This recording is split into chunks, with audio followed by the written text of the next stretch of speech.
శుభ ఏకాదశి ప్రత్యేక వ్యాసం రచన శ్రీ ఎర్రప్రగడ రామకృష్ణ. వినిపిస్తున్నవారు పప్పు భోగారావు. ఏదైనా ముఖ్యమైన పనిని ప్రారంభించే ముందు పంచమి, దశమి, ఏకాదశి వంటి మంచి రోజులను ఎంచుకోవడం చాలామందికి అలవాటు. వాటిని లోకం పుణ్యతిథులుగా పరిగణిస్తుంది. అలా శుభతిథిగా భావించే ఏకాదశి వాస్తవానికి ఒక స్త్రీ పేరు. మురాసురుణ్ణి సంహరించాలన్న శ్రీ మహావిష్ణువు సంకల్పంలోంచి ఏకాదశి అనే ఒక స్త్రీ ఆవిర్భవించింది అని భవిష్యోత్తర పురాణం చెబుతోంది. మురాసుర సంహారంలో ఆమె ప్రదర్శించిన సాహసానికి శ్రీహరి ఎంతో ముగ్ధుడయ్యాడు. ఎల్లకాలం నీకు నేను ప్రియమైన దానిగా ఉండాలి అని ఆమె కోరగానే అంగీకరించాడు. ఆ కారణంగానే ఏకాదశికి హరిప్రియ అనే పేరు వచ్చింది. ముందు యుగాల్లో బయట బాహాటంగా సంచరించిన రాక్షసులు కలియుగం నాటికి మనుషుల హృదయాల్లో దూరి ఆలోచనల రూపంలో స్థిరపడ్డారు. మనిషి స్వభావం నుంచి తొంగి చూసే దురాచారాలన్నీ వాస్తవానికి మురాసురుడి అంశలే. అసూయ, ద్వేషాలు, అలవిమాలిన అహంకారాలు, అరిషడ్వర్గాల విశృంఖల విహారాలు ఇవన్నీ మురాసురుడి అనుచరగణాలు. వాటిని సమూలంగా నిర్మూలించాలంటే మనసును అదుపు చేసుకోవాలి.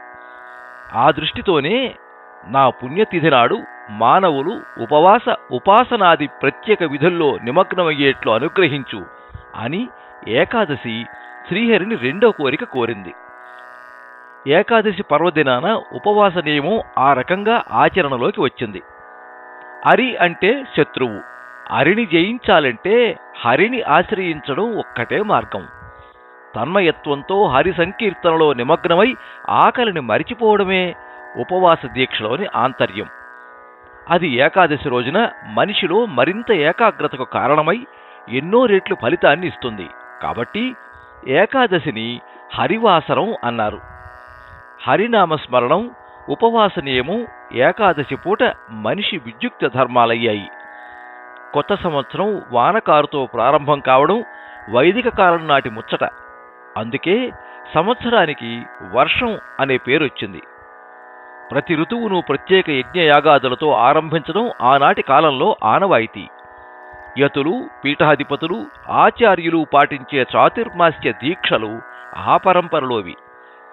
ఆషాఢశుద్ధ ఏకాదశికి తొలి ఏకాదశి అని పేరు. ఇది ఆయా ఆధ్యాత్మిక గురువుల చాతుర్మాస్య దీక్షలకు శుభ ఆరంభ దినం.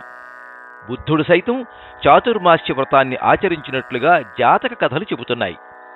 జైన సంప్రదాయంలోనూ ఈ ఆచారం ఉన్నట్లుగా బృహత్ కథాకోశం అనే జైన గ్రంథం వివరించింది.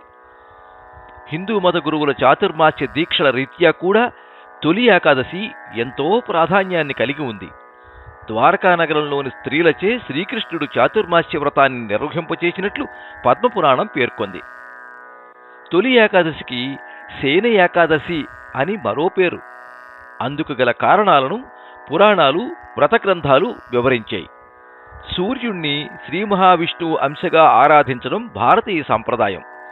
ఉత్తర దిక్కుగా సాగిపోతున్న సూర్యుడు దక్షిణ దిశగా పయనాన్ని ఆరంభిస్తాడు కాబట్టి దీన్ని దక్షిణాయనం అన్నారు. ఈ రోజు నుంచి రవిబింబం దక్షిణ దిక్కుగా వాలడాన్నే విష్ణువు నిద్రకు ఉపక్రమించడంగా సంకేతించారు.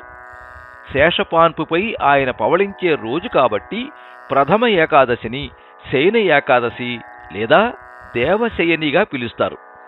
తొలి ఏకాదశికి గల రకరకాల పేర్ల వెనుక అంతరార్థాలను గమనిస్తే ఇది ఎంతటి పుణ్యదినమో తెలుస్తుంది. నేడు పాటించవలసిన విధి విధానాల పట్ల, నియమనిష్టల పట్ల గురి కుదురుతుంది.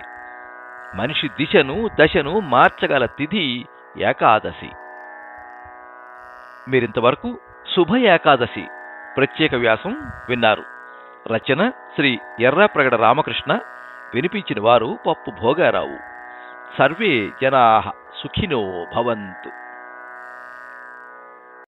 ఈ వీడియోని లైక్ చేయండి, మీ మిత్రులందరికీ షేర్ చేయండి.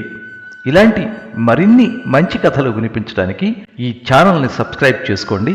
పక్కనే ఉండే బెల్ ఐకాన్ని క్లిక్ చేస్తే ఇలా అప్లోడ్ చేసే వీడియోల వివరాలన్నీ కూడా మీకు ఎప్పటికప్పుడు నోటిఫికేషన్ ద్వారా తెలుస్తాయి. ఎప్పుడు మీ అభిమానాన్ని కోరుకునే పప్పు భోగారావు. సర్వే జనాః సుఖినో భవంతు.